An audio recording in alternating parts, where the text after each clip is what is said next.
Welcome to At Your Service. I'm Tim Banks, the Department Chair from the Center for Hospitality and Culinary Studies at Howard Community College. And At Your Service is all about industry news, what's happening in the culinary field, the hospitality field, and of course, the baking and pastry field. We're going to take time to dedicate some time to talk about some of the things that you may want to know about that are happening in the food industry, food trends, just what's going on, and a general update on what's happening in our community. So, today's episode is all about chocolate. So, if you're a pastry buff and you like baking, we're going to talk to one of our instructors about chocolate and just what it is. What about it is so fascinating? If you're fresh off the heels of Valentine's Day, you might have a few pieces left over. So, we're going to get into it and have a conversation with Chef David Milburn. Chef David. Hi, Tim. How you doing? I'm doing well. How are you? Doing great. Thanks for having me. Good. So, you want to tell us a little bit about yourself first? Sure. I'm a pastry chef and the coordinator of the baking and pastry program here at Howard Community College. I've been with the college going on 11 years, and we have a great program here. So it's definitely worth checking out. Excellent. Well, that's great. So, we're going to talk about chocolate today. And you know, I'm a chocolate fanatic, right? So, we definitely have that in common. Can you tell me a little bit about the course that we have in chocolate? Sure. So we right now we're teaching a course. It's called Candies, Confections, and Showpieces.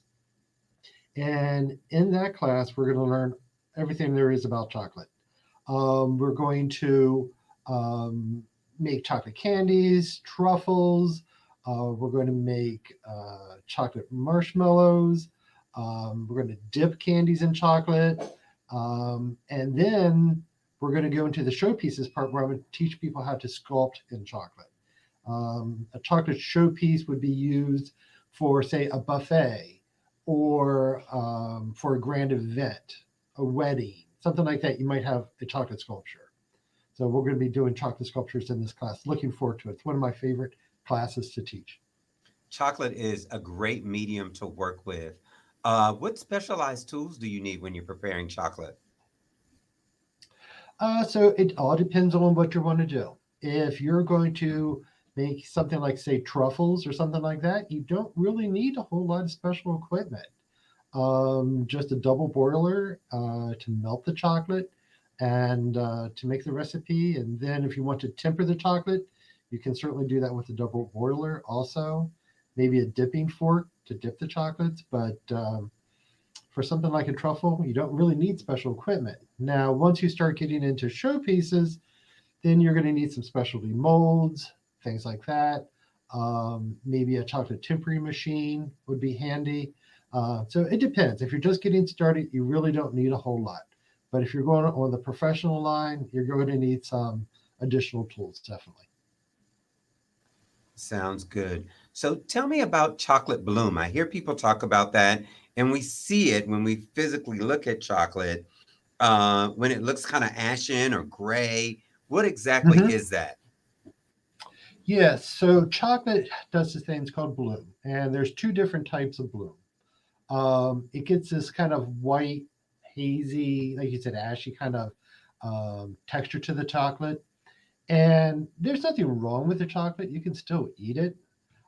It just doesn't look very good. And what happened is the chocolate was either not tempered properly, and tempering is where you take the chocolate, a couverture chocolate, through a series of heating, cooling, and rewarming. And it's very specific on its temperatures when you're tempering the chocolate. And so if it's not tempered properly, it could bloom over time. Also, if you put chocolate in the refrigerator that has been tempered, the moisture in the refrigerator could also cause it to bloom. So we have two different types of bloom. We have the bloom that's caused by not tempering properly, and that's where the oils have come to the surface that's in chocolate, or if it's in the refrigerator with moisture, that is where the sugar has come to the surface and bloomed. So there's two different types of bloom. You can, if it's chocolate that hasn't been used, you can melt it and reuse it. It'll be fine.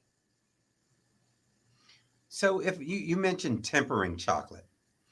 So Hmm. in the tempering process and looking for the right temperature, what's the sweet spot? What am I looking for if I'm going to melt some chocolate and I want to temper it?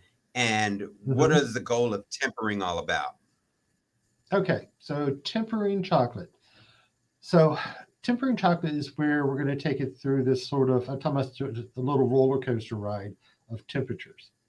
And first of all, we start out with what is called couverture chocolate. Couverture chocolate is chocolate that has its cocoa butter still in it. If it doesn't have the original cocoa butter in it, that cocoa butter has been removed and replaced with an inferior oil, say like palm oil or something like that, you're not really going to be able to temper it properly. And that tempering is, when it's done correctly, is going to give chocolate a snap. When you break it, it's going to have a glossy finish to it. It's not going to melt in your hand as fast. It's going to have a much more pleasant texture in your mouth as it's melting. So, tempering chocolate, like I said, we're going to go on a roller coaster. So, we're going to take it up for chocolate that is, say, a dark chocolate. We might take it to around 110 degrees, and then we Mm, melt it back down to around 87 degrees, and then we're going to rewarm it to around 89 degrees that we can work with it. By melting the chocolate, what we're doing is we're melting six different types of fat that is in chocolate. And all six different types of fat melt at different temperatures. So we have to melt all of those fats.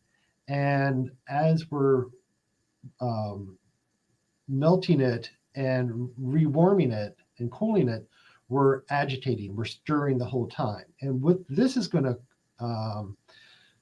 the effect that stirring it is going to have is it's going to cause crystals to start to form. And it's those crystals that start to form and start to multiply. That's what's going to give us that snap. That snap when you break a candy bar, or that snap when you break it in your mouth when you bite down into it. So if it's not tempered properly, it's just not going to have that snap. It's going to melt in your hand faster, and it's going to most likely bloom. So you want to melt it to wow. around 110 degrees, depending if it's milk chocolate. If it's milk chocolate, that's a little lower. Even white chocolate's even lower. So it varies in degree temperature depending on what type of chocolate we're using. So great. So Oh, that's a definitely. great point to bring up because I really Hmm. like chocolate, dark chocolate. My dad and I, we can eat it like, in the 90% of chocolateness, I guess you would say. What do those varying degrees of chocolate mean when we hear semi sweet or bittersweet versus milk chocolate or dark chocolate? What does that mean to the novice? Like, I don't know anything about chocolate and I'm shopping for it. Why am I picking different ones? Right, right. So when it comes to like bittersweet or semi-sweet, bittersweet would be something around 70% cocoa in it, a cacao, or 60% might be a semi-sweet. But those numbers are just sort of like a vague um, guide to go by because it really depends on the manufacturer. So I would definitely go by that number. So the 60 or 70% refers to 60 to 70% of that chocolate is cacao. And so the higher the number, the bitter it's going to be. If you were to get something that say is 100% cacao, it'd probably be too bitter for you to even to eat because there's no Hmm. sugar in it. Um, that would be like a baker's chocolate might have something like that, 100%. And it's also called chocolate liqueur.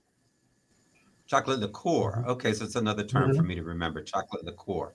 So, really, Yeah. what's the difference between white chocolate and chocolate? I hear Okay. people say they either love white chocolate or they don't. I think I fall in the Right. middle with white chocolate. Right. Right.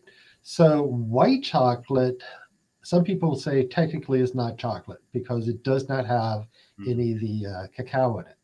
White chocolate is going to have cocoa butter in it, and it's going to have some milk solids, um, some vanilla, something like that, some flavoring in it, but it does not have that the cocoa solids in it. So that's why it looks white.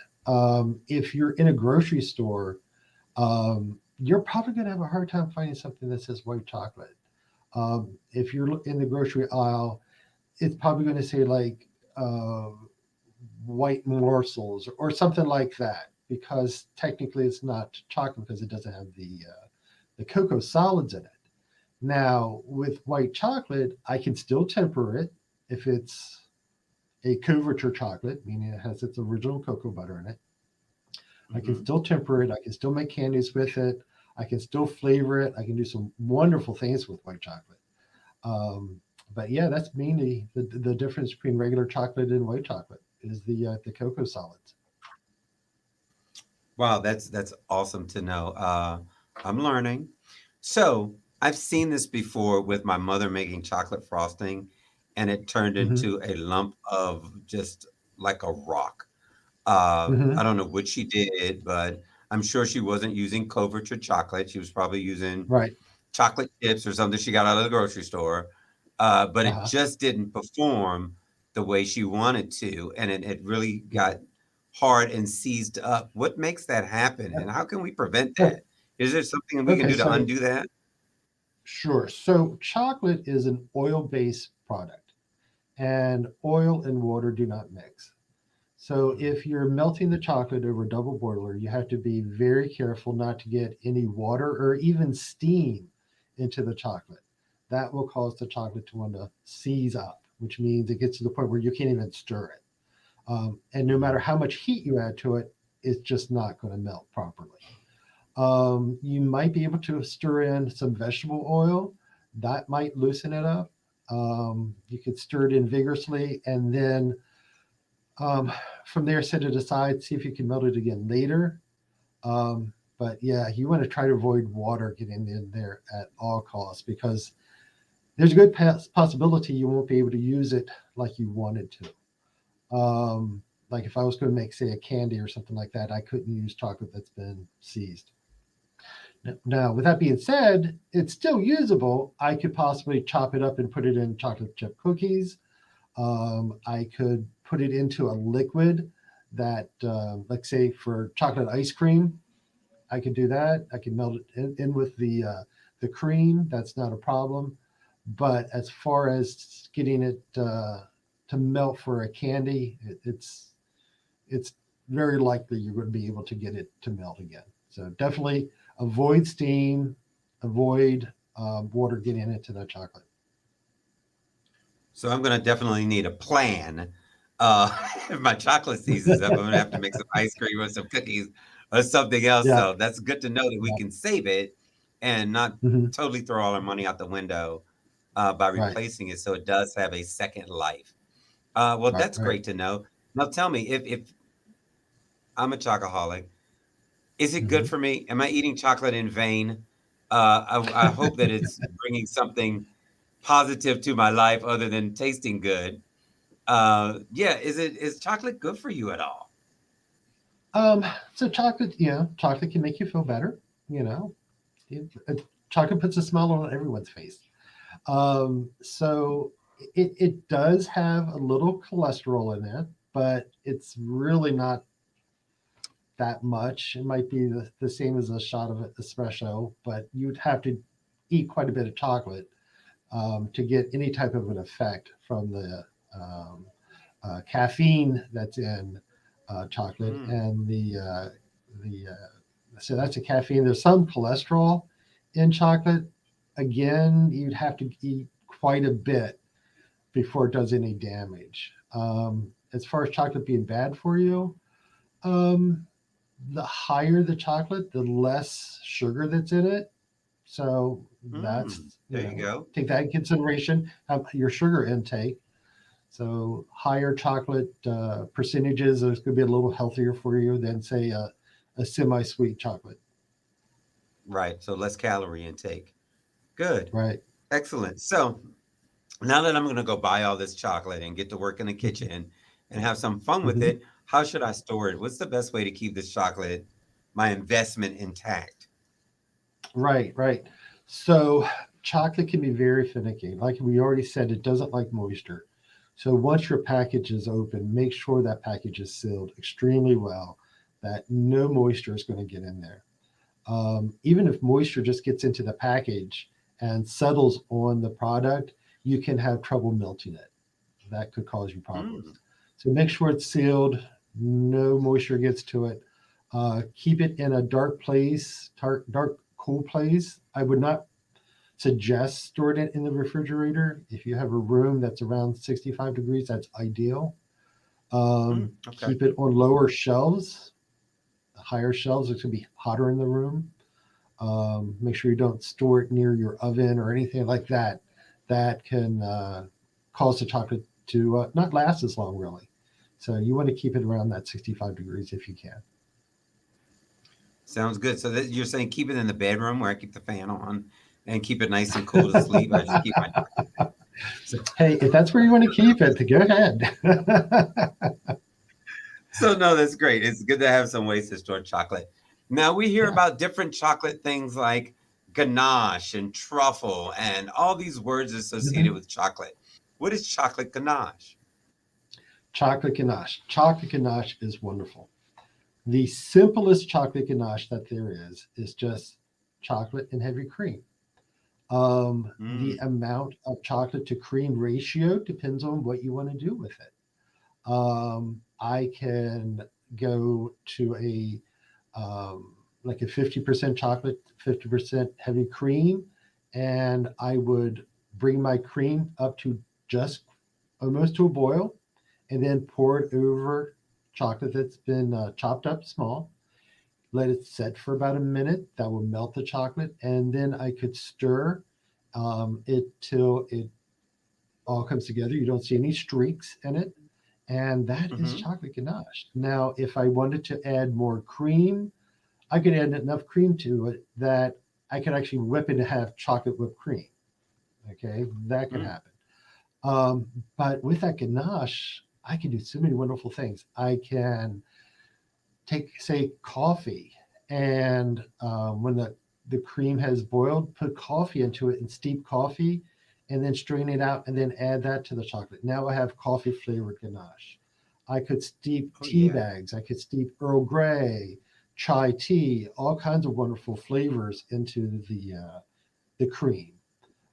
I could replace some of that cream with, say, fruit puree and, say, raspberry puree, and I could have a raspberry ganache. So with the ganache, I can use that for the center of a candy. I could put a filling inside of a cake with a ganache. I could even pour ganache over a dessert. So, and if I got it thin enough, I can even have it as a sauce. So yeah, ganache is very, very versatile in the bake shop. We use it quite a bit. Well, I know what I'm having for dessert today. It's going to be a healthy dose of chocolate Oh and yeah. preferably with some ganache if I can find it. So, truffles, Hmm. they're decadent, Yeah. delicious. That's usually some type of ganache center in it. Right, right. Usually some type of ganache. Okay. Couple different ways you can go about making ganache. If I was going to do it at home, I could take ganache, and as it starts to cool, it's going to start to get a little Mhm. firmer. So I could, if I had a very, very small scoop, I could just make scoops and then ball it in my hand, make a round ball. If I had a large round tip for a piping bag, I could pipe small round balls. And once they set up, I could very easily just roll them in cocoa powder. And if I do that, it kind of looks like a real truffle that you would find in the woods. That's where they get their name from. But I could also take that same truffle and roll it in chocolate that's been tempered, and then coat it with nuts, coconut, almost any type of um, surface decoration I could add to it. So ganaches is one of those things that you're limited to your imagination of what you can make. What's been your biggest accomplishment with working with chocolate? My biggest accomplishment. Mm-hmm. Hmm. Let's see. I've actually won some contests with chocolate sculptures Nice. that I've done. That has been, Hmm. a highlight for me. Um, and Duff Goldman from Ace of Cakes is the one who gave me my trophy. So getting to meet him and getting feedback from another professional on my work, that's been a highlight for me. Um, just teaching this class. I really enjoy teaching the candies, confections, and showpieces class. It really allows me to get creative of what I can do with chocolate. So, yeah, if you're ever in the area, stop down sometime, and we might have some chocolate sculptures in the window or something that you could check out. Especially on chocolate day. I've seen the class do their work, and I've tasted it. Hmm. It's always delicious. It's always extra decadent when I have it. I've seen the chocolate Hmm. boxes you guys have done, and they look so professional and so clean, that it's definitely a labor of love for a pastry enthusiast or a chocolatier, to want to get engaged and involved with how chocolate works and using it. If someone wanted to pursue a career in chocolate, what would be their best first steps? If I was going to suggest a career in chocolate, um, after taking this class, Um, what I would suggest doing, I would probably try to do an apprenticeship at a chocolate shop. Find a chocolatier. I can definitely suggest a few, um, and really hone your skill. Um, when you're a chocolatier, it's really a high skill level job, but it is so rewarding. Um, Nobody leaves a chocolate shop unhappy. Chocolate just brings a smile to everyone's face. And everybody loves to walk into a chocolate shop and smell the wonderful chocolate and the candy and everything. So, yeah, I would definitely suggest doing some type of an apprenticeship at a chocolate shop.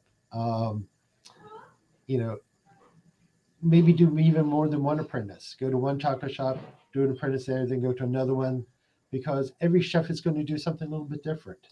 So I would try to do as much as I can to get experience before going to opening your own chocolate shop per se.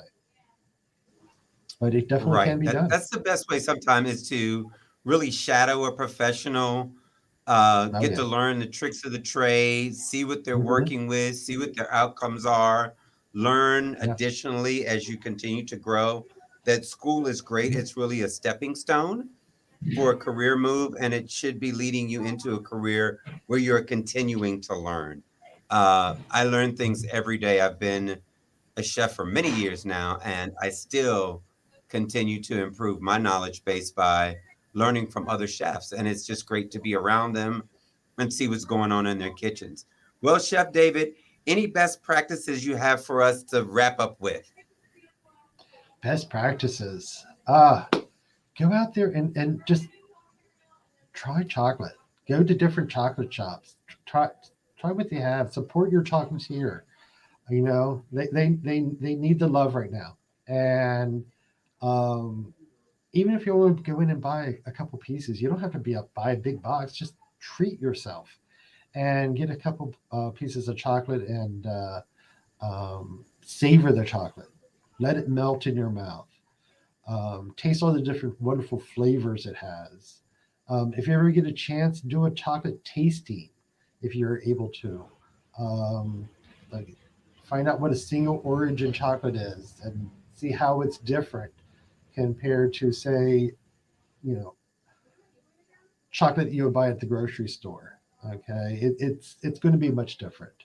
Um, and really develop your palate for chocolate because it's like wine. You know, wine is fine, but once you really start to understand it, then you really start to enjoy all the different flavors that chocolate offers. So definitely do your research and get out there and explore.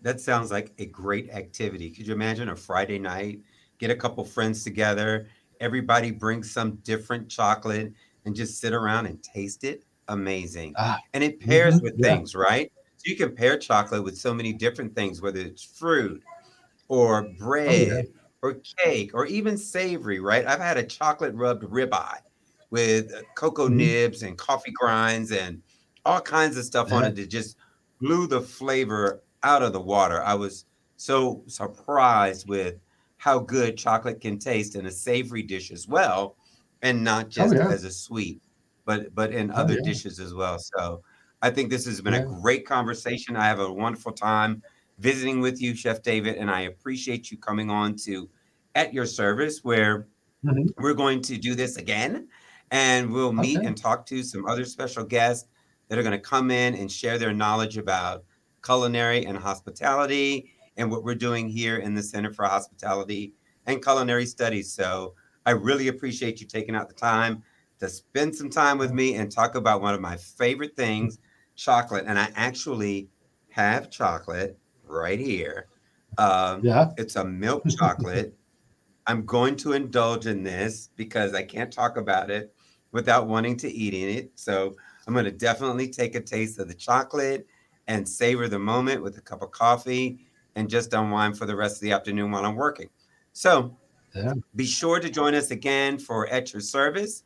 This has been a great time. Again, thank you, Chef Milburn. I Well, appreciate you thank taking you. the time to spend with us.